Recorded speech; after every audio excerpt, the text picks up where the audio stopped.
Hai semua, setelah mempelajari optimisasi tanpa kendala dengan kasus satu variabel, sekarang kita akan belajar tentang masalah optimisasi yang serupa tetapi dengan kasus lebih dari satu variabel.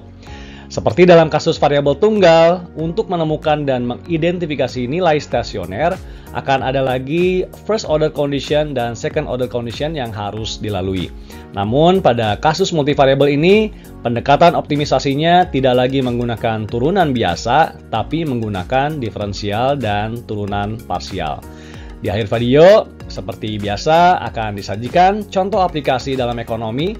Semoga dengan demikian Anda mendapatkan pemahaman yang lebih baik sehingga siap untuk memecahkan masalah-masalah sejenis dalam konteks yang berbeda-beda. Mari kita mulai pembahasan kita dengan memerhatikan first order condition dan second order condition pada kasus satu variabel sebelumnya ini. Di sini, kita mencari nilai turunan pertama dan kedua dari fungsi objektif Y yang memiliki satu choice variabel, yaitu X. Hasil serupa sebenarnya bisa kita dapatkan jika yang kita cari adalah nilai pembilang dari formula-formula turunan tersebut. Menyamakan DY dengan 0 akan memberikan hasil yang sama seperti menyamakan turunan pertama Y dengan 0. Demikian pula dengan mencari nilai D2Y, nilainya akan positif atau negatif seperti yang didapatkan dari turunan kedua karena pembaginya dx kuadrat selalu positif. Pendekatan optimisasi dengan menggunakan diferensial ini menjadi penting karena saat berhadapan dengan fungsi objektif yang memiliki lebih dari satu choice variabel, pencarian turunan biasa tak dapat dilakukan lagi. Kemiringan fungsi objektif juga tak lagi ditinjau secara dua dimensi antara Y dan X, tetapi minimal secara tiga dimensi yang menghubungkan Y mungkin dengan X1 dan X2 atau bahkan dengan lebih banyak X. Jadi, bagaimana cara mendapatkan titik stasioner maksimum atau minimum dalam optimisasi multivariabel? Sebelumnya, untuk membedakan dengan kasus satu variabel sebelumnya, kita gunakan fungsi objektif Z ya, bukan Y. Jadi, first order condition yang harus dipenuhi adalah diferensial pertama fungsi objektif atau DZ sama dengan 0. Untuk fungsi objektif dengan dua choice variabel atau lebih, DZ sama dengan 0 dinyatakan sebagai berikut. Kita bisa cermati di sini bahwa kondisi yang bisa memastikan nilai-nilai diferensial ini sama dengan 0 adalah jika seluruh nilai turunan parsial pertama dari fungsi Z sama dengan 0. Mudah diingat bukan? Secara grafis, turunan parsial bernilai 0 seperti yang ditunjukkan dalam gambar A dan B di sebelah kiri menghasilkan puncak dan lembah fungsi objektif. Bagaimana dengan second order condition dalam optimisasi multivariabel? Second order condition ditujukan untuk menemukan kondisi-kondisi yang menyebabkan diferensial kedua fungsi objektif bernilai positif atau negatif sehingga dapat diketahui apakah nilai stasionernya merupakan relatif minimum atau maksimum. Dengan fungsi objektif Z, maka saat ini kita bermaksud mencari tanda positif atau negatif dari D2Z atau diferensial dari diferensial pertama DZ. Ini adalah diferensial pertama fungsi objektif kita yang memiliki dua choice variabel X1 dan X2. Untuk menyederhanakan, turunan parsial pertama fungsi objektif kita terhadap X1 dan X2 berturut-turut kita nyatakan sebagai F1 dan F2. Diferensial kedua fungsi objektif D2Z karena juga hanya dipengaruhi oleh dua variabel yaitu X1 dan X2 dinyatakan seperti ini. Silahkan jika tertarik Anda lihat proses penyederhanaan berikut dengan mempause video ini. Hasil akhir dari diferensial kedua adalah persamaan ini atau persamaan matriks ini. Dengan proses penyempurnaan kuadrat, kemudian diferensial kedua bisa dinyatakan sebagai berikut. Dan nilai positif atau negatif dari D2Z akan terjadi jika dan hanya jika kondisi ini terpenuhi atau ini. Jadi, di sini kita hanya perlu melihat nilai F11 dan nilai determinan dari matriks yang berisikan turunan-turunan parsial kedua dari fungsi objektif. Matriks yang berisikan turunan-turunan parsial kedua dari fungsi objektif ini dinamakan sebagai matriks Hessian.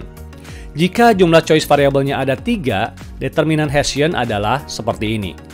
Dalam kasus optimisasi kasus multivariabel, Second order condition pada dasarnya dilacak dari minor-minor utama dari determinan Hessian. Perhatikan, untuk kasus 3 variabel ini, kita memiliki minor H1, H2, dan H3. Minor H3 adalah determinan Hessian itu sendiri.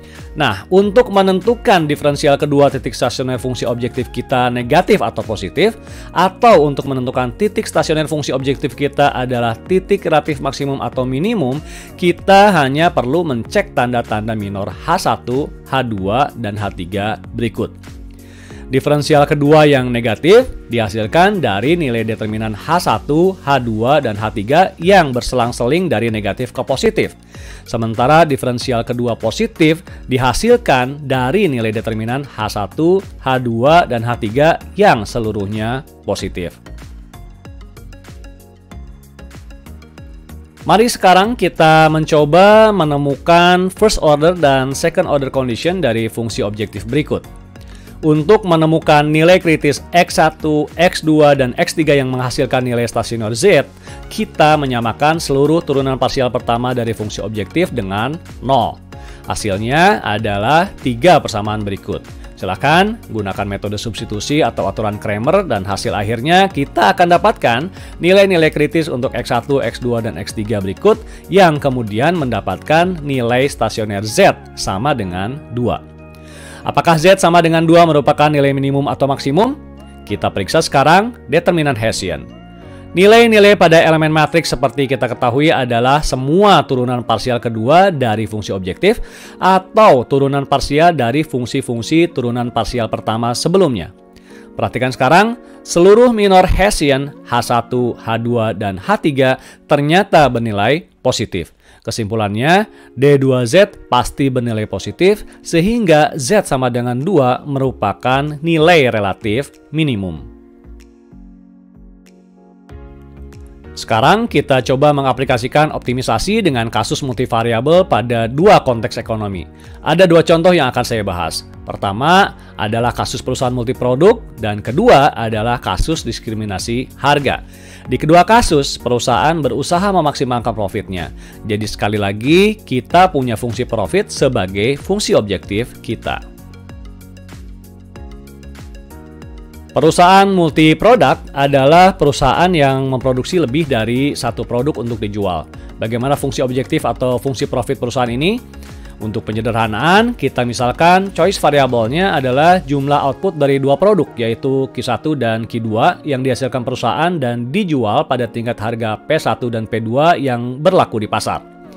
Jadi, pendapatan perusahaan akan berasal dari hasil penjualan 2 produk yang dihasilkan perusahaan yang dirumuskan sebagai berikut. Sementara itu, biaya produksi perusahaan untuk menghasilkan output Q1 dan Q2 misalnya dinyatakan dengan fungsi berikut. Dengan fungsi pendapatan dan biaya ini, maka fungsi profit perusahaan akan menjadi seperti ini. Jelas, kita sedang berhadapan dengan kasus optimisasi multivariabel tanpa kendala karena ada 2 choice variabel Q1 dan Q2. Nah, masih ingat bagaimana first order condition-nya? Ya, betul sekali. Kita cari seluruh turunan parsial pertama fungsi objektif atau fungsi profit kita dan menyamakannya dengan 0 seperti ini. Ingat bagaimana cara mencari turunan parsial fungsi ya. Dan P1 dan P2 seperti yang saya sampaikan di awal adalah konstan karena merupakan harga berlaku di pasar yang ditentukan di luar model tanpa kita perlu melakukan perhitungan. Nah, dengan substitusi biasa, kita dapatkan nilai kritis atau jumlah output Q1 dan Q2 pada persamaan-persamaan berikut. Jika misalnya tingkat harga output P1 dan P2 masing-masing adalah 30 dan 45, maka Q1 dan Q2 berturut-turut adalah 5 dan 10. Bagaimana dengan second order condition kita? Determinan Hessian untuk fungsi objektif dengan 2 choice variabel kita adalah sebagai berikut. Dari 2 turunan parsial dalam first order condition sebelumnya, kita dapatkan turunan-turunan parsial kedua yang mengisi elemen-elemen matriks Hessian tersebut. Sekarang, kita dapat dengan mudah mengidentifikasi minor determinan Hessian. Minor H1 adalah min 4, sementara H2 adalah 15. Tanda negatif dan positif ini mengindikasikan D2P atau diferensial kedua dari fungsi profit adalah negatif. Artinya, nilai kritis Q1 dan Q2 yang kita peroleh sebelumnya adalah jumlah-jumlah output perusahaan yang akan memaksimalkan profit perusahaan. Kita beralih ke kasus kedua, diskriminasi harga. Dalam kasus ini, perusahaan hanya memiliki satu jenis produk, tetapi ia menetapkan harga yang berbeda misalnya untuk 3 kelompok pelanggan yang berbeda. Dengan fungsi objektif yang sama yaitu fungsi profit, kita sekarang memiliki 3 choice variable, Q1, Q2, dan Q3, yaitu output perusahaan yang dijual ke kelompok konsumen 1, 2, dan 3. Jadi jelas, kita berhadapan lagi dengan kasus optimisasi multivariabel tanpa kendala. Pendapatan perusahaan akan berasal dari hasil penjualan produk ke 3 kelompok konsumen tadi. Berbeda dengan kasus multiproduk sebelumnya, 3 harga yang ditetapkan untuk masing-masing kelompok konsumen bukan lagi konstan, tapi mencerminkan fungsi permintaan dari kelompok-kelompok konsumen tersebut seperti berikut. Akibatnya, pendapatan perusahaan sekarang menjadi hasil penjumlahan pendapatan R1, R2, dan R3 seperti ini.